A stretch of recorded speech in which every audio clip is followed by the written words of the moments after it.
వారికి కూడా రోజనా గారి గురించి మనం మాట్లాడుకుంటున్నాం. మరి ఆవిడ మనతో ఉన్న అనుభవాన్ని జ్ఞాపకం చేసుకుంటున్నాం. మరి నాకు కూడా చాలా అనుభవాలు ఉన్నాయి. ఆమె గురించి నన్ను అందరినీ అలాగే పిలుస్తారు. నన్ను హెచ్సి గారు అని పిలిచేవాళ్ళు, నేను రోజనమ్మ గారు అని పిలిచేదాన్ని. నేను చాలాసార్లు అన్నాను, పర్సనల్ గా కూడా ఫోన్ చేసినప్పుడు ఏదన్నా మాట్లాడుతాను, మీరు నాకన్నా పెద్దవారు కదండి, నన్ను రోజు హెచ్సి గారు అని ఎందుకు అంటారండి, హెచ్సి అనండి, నేను మీ అమ్మాయి లాంటిది అనండి, మీరు ఎందుకండి హెచ్సి గారు అంటారంటే, లేదండి మీరు హెచ్సి గారు కాదండి మిమ్మల్ని అంటూ ఉంటారు. అలాగా ఆ మరణం చాలా బాధాకరమైనప్పటికీ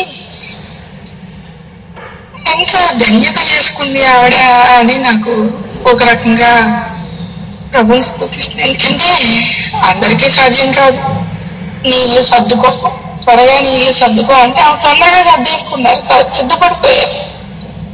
క్షణకాలంలో వచ్చినట్లుగా తెలిసింది ఈ వ్యాధి యొక్క లక్షణాలు. నాకు తెలిసి 4-5 నెలల నుంచి అనుకుంటా. ఇక తెలియటం తోడే చాలా ఫాస్ట్ గా నెలలు గడిచిపోయినాయి. ఆమె అయితే బాధ చేత యుగాలుగా అనిపించవచ్చు ఆమె బాధ. మనకి చూస్తూ ఉండగానే మాట్లాడుతూ వెళ్ళిపోయారు. నాకు ఏమనిపించిందంటే అది తన కుటుంబాన్నంతటిని కూడా రక్షించుకున్నాడు. వాడు చాలా దేవుడి దగ్గర తన కుటుంబాన్ని పట్ల మరి జంతువులన్నిటిని రక్షించాడు దేవుని చెప్పినట్లుగా. ఎంత పరిచర్య అంటే వయసులో ఉన్న వాళ్ళు కూడా ఒక అసూయ పడేలాగా, ఆవిడ కూడా ఈ వయసులో కూడా ఉంటున్నారా అని ఒక రకమైన ఒక ఆశ్చర్యం కలగజేసేలాగా. నా ఓడ చేస్తుంది అందరికి ఆశ్చర్యం, అందరికి వింతే, అదొక ఎగతాళి, పని పాట ఏం లేదు చేసుకుంటున్నాడు అన్నట్టు. కానీ ఆవిడ ఎంత పరిచర్య, ఆవిడ సండే స్కూల్ నడిపిస్తారు, సండే స్కూల్కి వెళ్తారు, పిల్లల్ని పోగు చేస్తారు, లేకపోతే ఎవరికైనా చెప్తూ ఉంటారు, తర్వాత వేరే కాన్ఫరెన్స్ లో ఏదైనా వాక్యం చెప్తూ ఉంటారు, ఇక్కడ ఫుల్గా ఉంటారు.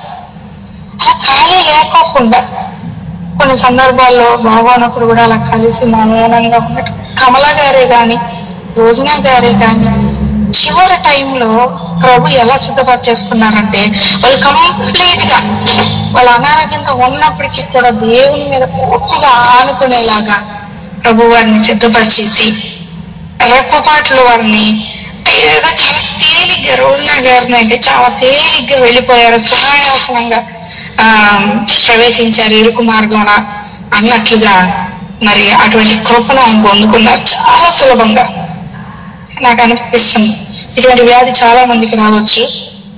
వాళ్ళు మరణమందు బహుభయంకరమైన యాతన అనుభవిస్తూ ఉంటారు, నెలల పాటు మంచాల మీద పడి.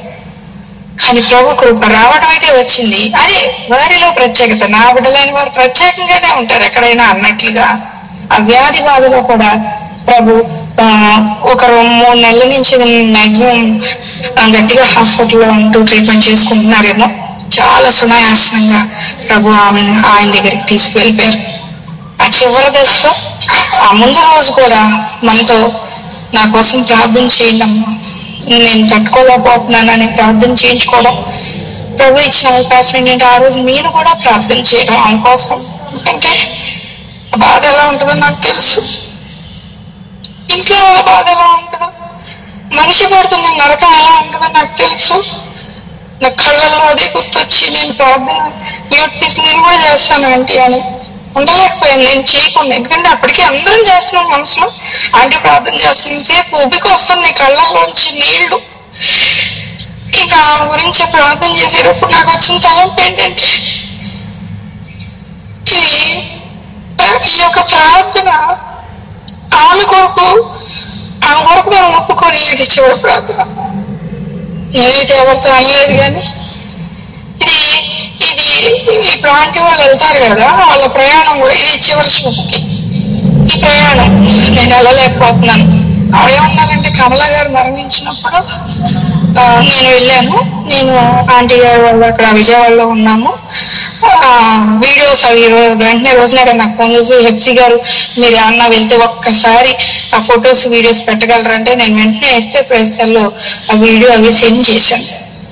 ఆ తర్వాత రోజు ఇలాగే మనం మాట్లాడుకుంటా ఉంటే ఆవిడేమన్నారంటే నాకు ఎంత సంతోషంగానో ఉందండి, మీరు కమలా గారి విషయంలో చక్కగా వెళ్ళి నిలబడి చేశారు, నేను కూడా ఒక విషయంలో ధైర్యంగా ఉంటానండి, నాకు కూడా మీ ఆదరణ కావాలండి. ఎలాగంటే నాకేదన్నా అయితే నేను ప్రభువులో నిద్రిస్తే కనుక పద్మ గారు వస్తారు, మీరందరూ వస్తారు, శ్రీ గారు వస్తారు, నాకు అది చాలండి. ఎస్ఏ ప్రెస్ వాళ్ళు అందరూ కూడా నా దగ్గరికి వస్తారు, ఇంతకన్నా ఏం కావాలండి, మనం ఎక్కడ వారమో మనం ఇలా ఉన్నామని ఆ మాటలు నాకు ఇంకెప్పటికీ మైండ్ లో ఉంది. ఆ రోజు అనుకున్నా ఏంటి ఎవడు ఇలా అంటున్నారు, ఎందుకు ఇలా అంటున్నారు అంటే ప్రభు ఒకరి తర్వాత ఒకరిని, మోషే తర్వాత యెహోషువ తర్వాత ఇంకొకరు ఒకరిని సిద్ధపరుస్తూనే ఉన్నారు. కానీ అది గుర్తిరిగి వాళ్ళు ఎంత ప్రయాసపడ్డారు. కమలా గారు కానీ రోజనా గారు కానీ ఏ టైం ఎలా ఉంటుందో తెలియదు, మన టైం మనం పోవడం ఎప్పుడో ఆయన రావడం ఎప్పుడో మనకు తెలీదు, కానీ సిద్ధపడుతున్నారు చూసారా, ఆ సిద్ధపాటు ముందు సిద్ధపడుతున్నారు. ఆయన ఏమో నచ్చిన వాళ్ళని అలా తీసుకుని వెళ్ళిపోతున్నారు, చాలా సులువుగా మరణంలో ప్రవేశిస్తున్నారు, ఆయనతో ఏకమైపోతున్నారు. వాళ్ళు మరణం శరీరానికే కదా, వాళ్ళ ఆత్మకి కాదు కదా, అది మనం ఒప్పుకుంటున్నాం. ఇప్పుడు మిగతా వాళ్ళు ఎక్కడికి వెళ్ళిపోయారో మనకు తెలీదు, కానీ వీళ్ళు మాత్రం ఖచ్చితంగా ఒక మన ఎస్ఏ ప్రెస్లో ఉన్న వారు అందరూ కూడా చెప్పే మాట ఏంటంటే వీరందరూ ప్రభు దగ్గర కళ్ళు తెచ్చారు. ఎందుకంటే వాళ్ళ నీతి క్రియలు, వాళ్ళ విశ్వాస క్రియలు, వాళ్ళ పోరాటము ఆఖరి క్షణాల్లో కూడా నాకు ప్రార్థన చేయండి, లేకపోతే నేను ఏదైనా చేస్తాను, లేదా కలిసి మౌనంగా ఉండటం, సహవాసాన్ని ఎప్పుడు విడిచిపెట్టలేదు. ఆవిడేమో పౌలు గారి లాగా నేను ఆఖరి వరకు పరిగెత్తాలండి, పౌలు వలె నా మోకాలు సహకరించట్లేదమ్మా, నా కాళ్ళు నొప్పులమ్మా అని ఆవిడ అంటూ ఉండేవాడు. అలా మనతో చాలా మాటలు ఆవిడ మాట్లాడి ఉన్నారు. కంగుమనే స్వరం కమలా గారిది కానీ రోజనా గారిది కానీ దేవుడు చక్కటి స్వరాలు ఇచ్చారు. మరి ఆ స్వరాన్ని మనం మరవలేము. ప్రభు సన్నిధిలో వారు సంతోషంగా శాశ్వతమైన ఆనందంలో వారు ఉన్నారు.